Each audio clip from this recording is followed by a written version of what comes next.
नमस्कार दोस्तों, मैं डॉक्टर राजकुमार आर चौबे। आज हम आप लोगों से डिस्कस करेंगे एक केस जो है ओरल स्क्वामस सेल कार्सिनोमा, मतलब मुंह का कैंसर, मुंह कर्क रोग, मुख का कर्क रोग। तो ये फोटो में आप देख सकते हैं, मैंने एक ओरल कैविटी मतलब मुंह का फोटो डाला है और कर्क मतलब केकड़ा, जो बहुत ही घातक होता है। तो मुंह का केकड़े के साथ जोड़ के मुख का कर्क रोग, ऐसा मैं ये लेक्चर अपना बना रहा हूँ, तो आप लोग इसको समझिए। ये मुख कर्क रोग का सेमिनार है जो मैं आप लोगों के सामने दे रहा हूँ। तो इसके बारे में हम लोग डिस्कस करेंगे कि कैसे होता है, क्या प्रोग्नोसिस है उसकी, और केस है एक, तो सिंपल एक केस हम लोग डिस्कस करेंगे। ज़्यादा देर समय नहीं लूँगा आपका मैं। 5 से 7 मिनट में हम लोग आपका ये केस समाप्त करेंगे। तो ओरल कैंसर जो ओरल कैविटी में होता है, तो ओरल कैविटी कहाँ से होती है? हमारे ओठ से लेके वर्मिलियन बॉर्डर के ओठ से लेके हमारे हार्ड और सॉफ्ट पैलेट तक के, या पोस्टेरियर 1/3 टंग का कुछ हिस्सा, जीभ का कुछ हिस्सा पीछे का, और सॉफ्ट और हार्ड पैलेट मतलब जो कड़ा और नरम तालू है, वहां से जो ज्वाइंट होता है वहां तक के ओरल कैविटी हम ओठ से कंसीडर करते हैं। 95% को कैंसर होता है जो लोग तम्बाकू खाते हैं, जो लोग शराब पीते हैं, या जो दोनों करते हैं, तो उनको कैंसर होने के चांसेस ज़्यादा हो जाते हैं। तो बहुत कम ऐसा होता है कि कैंसर बहुत कम समय में पता चल जाए, जिसका हम इलाज कर लें और पेशेंट का सर्वाइवल रेट बढ़ जाए, ऐसा बहुत कम होता है। पेशेंट की लापरवाही होती है, चाहे वो अल्सर हो जाए, चाहे वो गांठ हो जाए, चाहे वॉइस में कुछ बदलाव आ जाए, पेशेंट तुरंत नहीं पहुंचता डॉक्टर के यहाँ। वो थोड़ा अपने मन से कुछ तो कुछ वो इलाज करता है, और जब तक कि वो बीमारी फैटल ना हो जाए, मतलब घातक ना हो जाए, तब तक कि वो डॉक्टर के पास नहीं पहुंचता है। तो इसी वजह से उसकी स्क्रीनिंग या उसकी चेकिंग हम लोग नहीं कर पाते हैं। चेकिंग कर लेने से कैंसर बढ़ता नहीं है। बहुत से लोगों की गलत धारणाएं होती है कि अगर हम उसमें कटवाएंगे पिटवाएंगे तो हमारा कैंसर बढ़ जाएगा। ऐसी कोई बात नहीं है। कैंसर का अपना एक फिनोमिना है, कैंसर अपने हिसाब से ही बढ़ता है, काटने पीटने से नहीं बढ़ता है। इसी चक्कर में लोग लेट डॉक्टर के यहाँ पहुंचते हैं, जिसकी वजह से उनको खामियाजा भुगतना पड़ता है। तो वक्त पे जाइए, डॉक्टर से अपनी स्क्रीनिंग करवाइए। जो बहुत सारी टेक्निक है, वाइटल स्टेनिंग टेक्निक है, जिससे भी हम कैंसर की जांच कर लेते हैं। बायोप्सी है, उससे भी कैंसर की जांच कर लेते हैं। और फिर उसके ट्रीटमेंट्स होते हैं कैंसर के, जैसे सर्जरी करना है, रेडिएशन करना है, कीमोथेरेपी करना है, या तीनों को मिला के ट्रीटमेंट करना है। ये सारी चीज है। जबकि ओरल कैविटी में मैक्सिमम टाइम में जो है सर्जिकल अप्रोच ही लगाया जाता है कैंसर के इलाज के लिए। तो आप लोगों को ये केस समझना है। तो इसमें क्या होता है कि अक्सर क्या-क्या सिम्पटम मिलते हैं। अक्सर लोग पूछते हैं कि कैंसर के क्या सिम्पटम होते हैं। जहाँ-जहाँ भी हम जाते हैं वीडियोस इंटरव्यू के लिए, या जो भी रिपोर्टर्स हमारे पास आते हैं, या हम कहीं भी लेक्चर लेने जाते हैं, तो हम लोग अक्सर बताते हैं कि क्या सिम्पटम्स होता है। तो माउथ सोर हो जाता है, और व्हाइटिश रेडिश कलर के पैचेस मुंह के अंदर होते हैं, दांत लूज रहते हैं, वहाँ पे कुछ लंप गांठ बनी रहती है, थोड़ा बहुत पेन होता है। कैंसर के लीजन्स में ज़्यादा पेन नहीं होता है। तो ये सब चीज़ें, स्वैलोइंग में थोड़ी सी दिक्कत होती है, हॉर्सनेस ऑफ वॉइस हो जाती है, आवाज़ भारी हो जाती है, जलन लगने लगता है। तो ये सब सिम्टम्स जब होते हैं, तो आपको डॉक्टर के पास तुरंत पहुंचना चाहिए। 35-year-old male patient has visited to my clinic having the chief complaint of non-healing ulcer on the left side of face। मात्र 35 साल का मेल पेशेंट था जो हमारे पास पहुंचा। जब हमने उसका क्लिनिकल एग्जामिनेशन किया, तो एक्स्ट्रा ओरली जब हम उसको देख रहे हैं, तो लेफ्ट साइड में उसका फेस थोड़ा डेविएटेड था, लेफ्ट साइड में थोड़ी स्वेलिंग मौजूद थी। तो इसके बाद हम इंट्रा ओरली एग्जामिन किए। इंट्रा ओरली जब हम एग्जामिन कर रहे हैं, तो एक लीनियर अल्सर हमको दिख रहा है, जिसका इरेगुलर शेप है, लेकिन मार्जिन उसकी वेल डिफाइंड है, और उसका कलर जो है रेडिश व्हाइट कलर का है।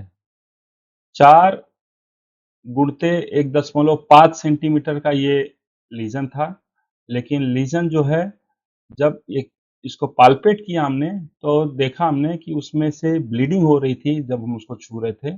कोई पल्सेशन तो नहीं था, इसलिए वस्कुलर लीजन नहीं है ऐसा मान लेते हैं हम, लेकिन फर्म कंसिस्टेंसी थी।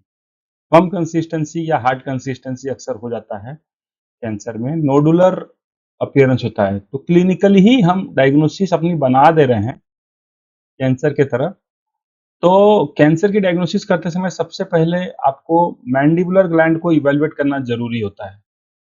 जो भी लिम्फ नोड्स हैं, चूँकि ये वेस्टिब्यूल में था, लेफ्ट साइड के फेस में वेस्टिब्यूल में था, तो हम मैंडिबुलर, सब मैंडिबुलर ग्लैंड को इवैल्यूएट किए।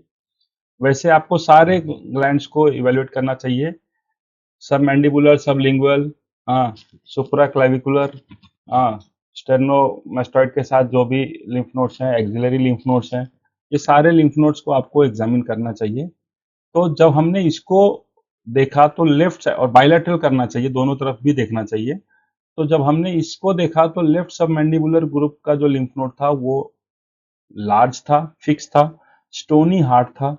तो ये थोड़ा सा इंडिकेट कर रहा था कि फिक्स होने के बाद कि कैंसरस सेल जो है उस लिम्फ नोड में भी पहुंच चुके हैं। तो हमने उसको कंफर्मेशन करना, ये तो क्लिनिकल डायग्नोसिस हो गई। तो हम उसको कंफर्म करने के लिए हम उसका जो है एक्सरे, सॉरी, उसका इंसिजनल बायोप्सी किए। इंसिजनल बायोप्सी में हमने 5 से 3 मिलीमीटर का और 4 से 3 मिलीमीटर का ऐसे 2 टिश्यू 2 अलग-अलग जगह से निकाला। नॉर्मल मार्जिन को लेते हुए, अफेक्टेड एरिया को लेते हुए हमने 2 टिश्यू निकाले, जिससे हम उसका हिस्टोपैथोलॉजिकल इवैल्यूएशन कर सकते हैं कि बीमारी क्या है, कंफर्म कर सकते हैं। तो स्कैनर व्यू में जब हम देख रहे हैं इसको, इसको हमने हिमेटॉक्सिलिन नियोसिन से स्टेंड किया, स्टेन से, और उसको जब हम स्कैनर व्यू में देख रहे हैं तो उसमें पता चल रहा है कि ट्यूमर कंपोनेंट्स दिख रहे हैं उसके अंदर। स्क्वैमस सेल्स जो है, स्क्वैमस एपिथेलियल सेल्स जो हैं वो आइलैंड फॉर्म में कनेक्टिव टिश्यू में दिख रहे हैं। ये पूरे आपको आइलैंड्स दिख रहे होंगे, गोल गोल गोल गोल गोल गोल। तो ये एपिथेलियल टिश्यूज हैं, कनेक्टिव टिश्यूज खाली डॉट डॉट डॉट होते हैं, वस्कुलर लीजन्स कुछ होता है, कुछ ब्लड वेसल्स होते हैं और फाइबर्स होते हैं, ये सब दिखता है इसमें। लेकिन इसमें आपको ऐसे आइलैंड गोल गोल दिख रहे होंगे। तो ये आपका बता रहा है कि आपके एपिथेलियल सेल्स हैं जो कनेक्टिव टिश्यू में एम्बेड हो चुके हैं।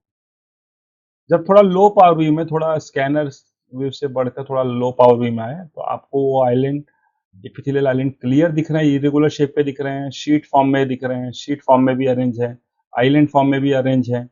और केराटिन पर्ल्स, इसके अंदर जो है केराटिन जो है दिख रहा होगा आपको, जो पिंक कलर का ये जो डॉट है, ये सब एक केराटिन है। केराटिन बनता है एपिथेलियल का नॉर्मल मैकेनिज्म होता है, जो एपिथेलियल की ऊपर लेयर होती है, अपर, वो कॉर्निया, स्ट्रैटम कॉर्नियम जो होती है, वहाँ केराटिन प्रोडक्शन होता है। तो ये प्री मैच्योर प्रोडक्शन हो जाता है केराटिन का, तो केराटिन पर्ल्स के रूप में ये डायग्नोस होता है लो पावर व्यू में। जब हाई पावर व्यू में देखेंगे हम तो हमारे केराटिन पर्ल्स के अंदर या जो भी हमारे एपिथेलियल सेल्स हैं, ये सारे सेल्स जो है वो डिस्प्लास्टिक कैरेक्टरिस्टिक, जो मैलिग्नेंट सेल्स की कैरेक्टरिस्टिक होती है वो दिखाते हैं। तो डिस्प्लास्टिक फीचर्स दिखते हैं। वो क्या होता है डिस्प्लास्टिक फीचर? हाइपरक्रोमेटिज्म, जो उसके क्रोमोसोम्स होते हैं वो बहुत ही डार्क ब्लू कलर का ले लेते हैं, जैसे ये सब लिया है, हाइपरक्रोमेटिक न्यूक्लियस है। प्लियोमॉर्फिज्म है, न्यूक्लियर साइटोप्लाज्मिक रेशो अल्टर्ड हो जाता है, इंक्रीज हो जाता है, मतलब न्यूक्लियस की साइज बढ़ जाती है, साइटोप्लाज्मिक साइज कम हो जाती है। वैसे 1:4 होता है आइडियली, लेकिन ये 1:1 के आसपास हो गया, मतलब देखें ना न्यूक्लियस कितना बड़ा हो गया, तो साइटोप्लाज्म उसके आसपास बहुत कम हो जाता है।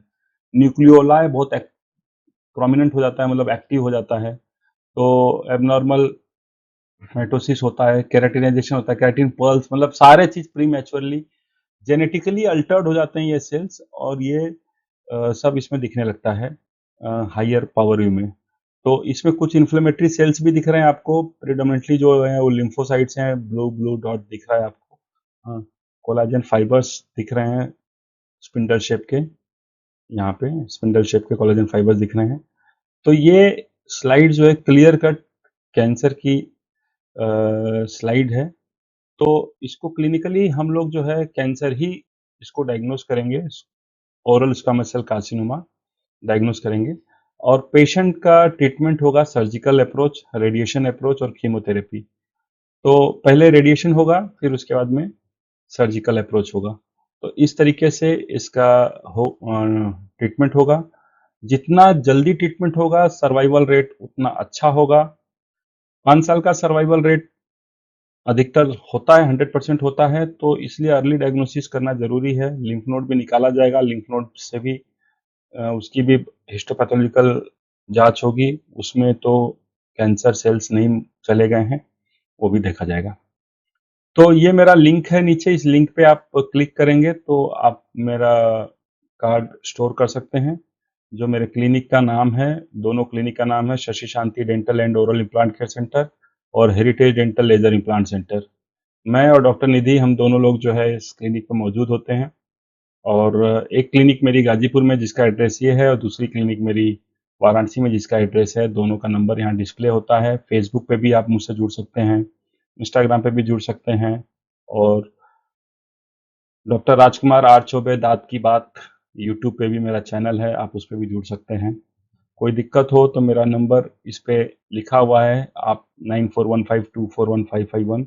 कोई भी प्री मैलिग्नेंट लीजन हो, कोई गांठ हो, कोई कैंसर का डर हो, या आपको लगता हो कि ये कैंसर है, कैंसर नहीं है, तो आप मुझसे व्हाट्सएप नंबर पे बात कर सकते हैं। इस लिंक पे क्लिक करेंगे तो आपको एक कार्ड सेव हो जाएगा आपके पास।